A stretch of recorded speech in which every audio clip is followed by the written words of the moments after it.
Hello, everyone, and welcome to yet another episode on African Square. On today's episode, we will be reading about Jato, the brave hunter, the man whose bravery saved from losing the love of his life. So sit back, relax, and enjoy yourself.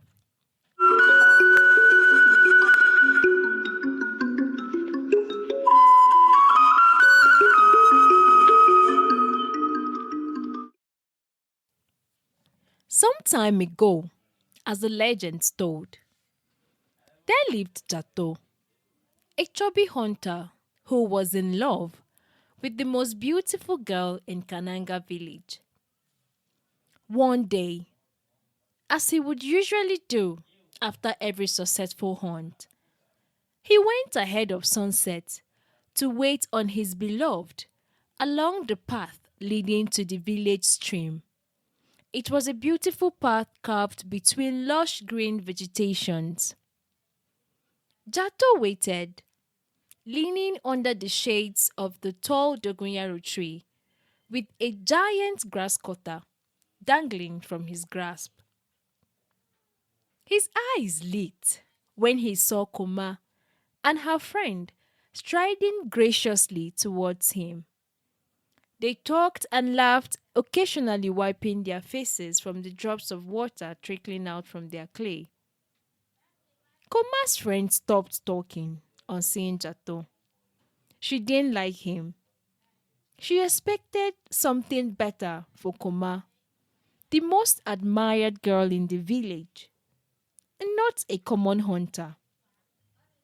Jato walked up to them with a smile and handed over the grass cutter to Kuma, humbly ignoring her friend derisive look. It took Kuma a while to accept. She loved the chase. Jato knew it and insisted until she accepted with a smile that enhanced her beauty. She allowed her friend walk ahead of them while she talked with Jato, who excitedly walked her up to the junction leading to their house. It wasn't long when Jato left that Bossa, the tall and athletic village wrestler, accosted them. He gestured Koma. Koma was hesitant, but her friend urged her on with a broad and approving smile. Koma waited on him to come forward, and when he finally did, he was short of words.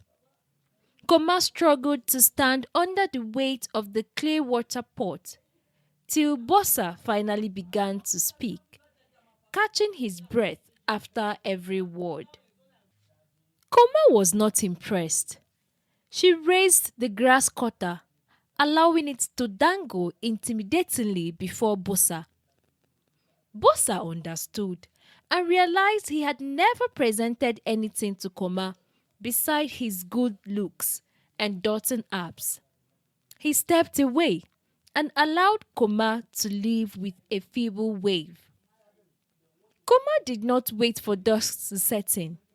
She headed straight to the kitchen and prepared a tasty vegetable soup with the grass cutter, serving it with pounded yam. She and her father ate into the dusk. She told him it was Jato who offered her the meat from his hunt. In return, her father told her tales of how he met her mother and won her heart with his sweet music. Not long after the first morning cock crow, Bossa walked into Kuma's father's compound and greeted him with a keg of palm wine. Her dad was happy to see him, but Koma wasn't. She stopped herself from sweeping the compound with palm fronds and looked on from a distance as Bossa introduced himself, enticing her with winks and his well-toned looks. Her dad asked her to bring them kola nuts and cups for the palm wine. They talked and laughed. Bossa was beginning to win the heart of Koma's father, and she didn't like it. They continued from one story to the other, biting from the kola nut and gradually emptying the keg of palm wine.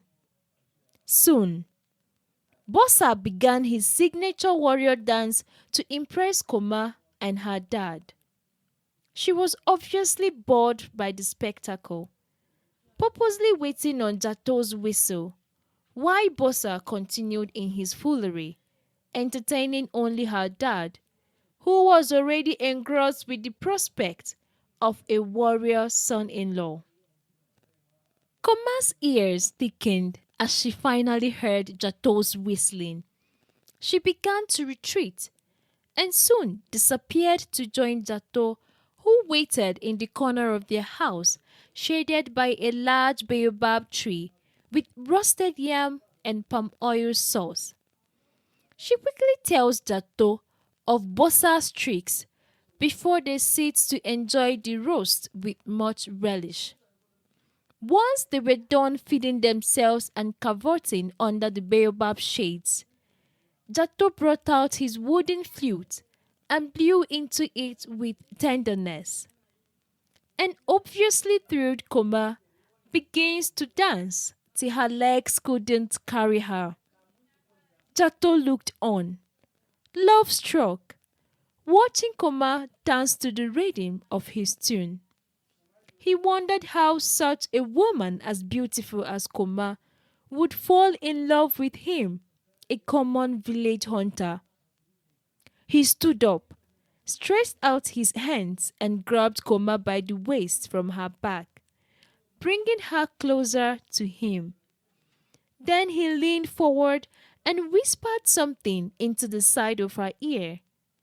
Koma stopped.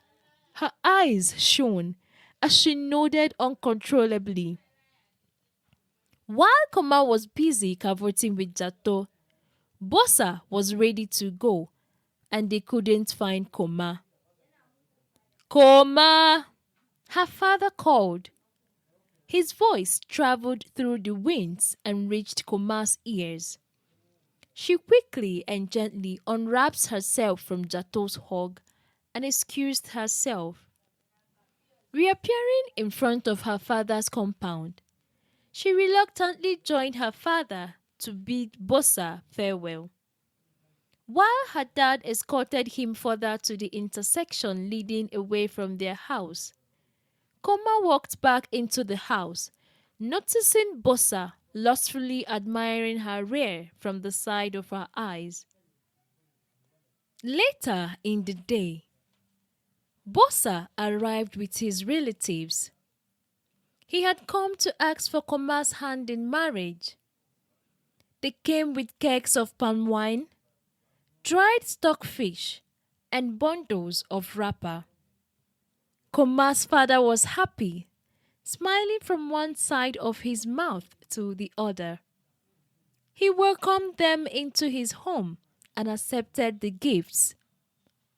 Koma looked on, utterly dismayed. She was upset at her father for not seeking her opinion and accepting a groom on her behalf.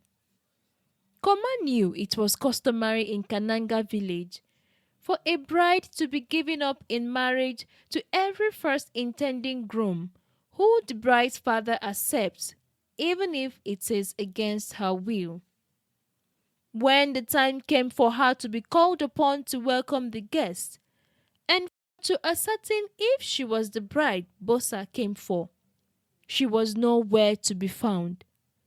And like the story goes, her father summoned a search party in search of her. This is where we bring today's episode to an end.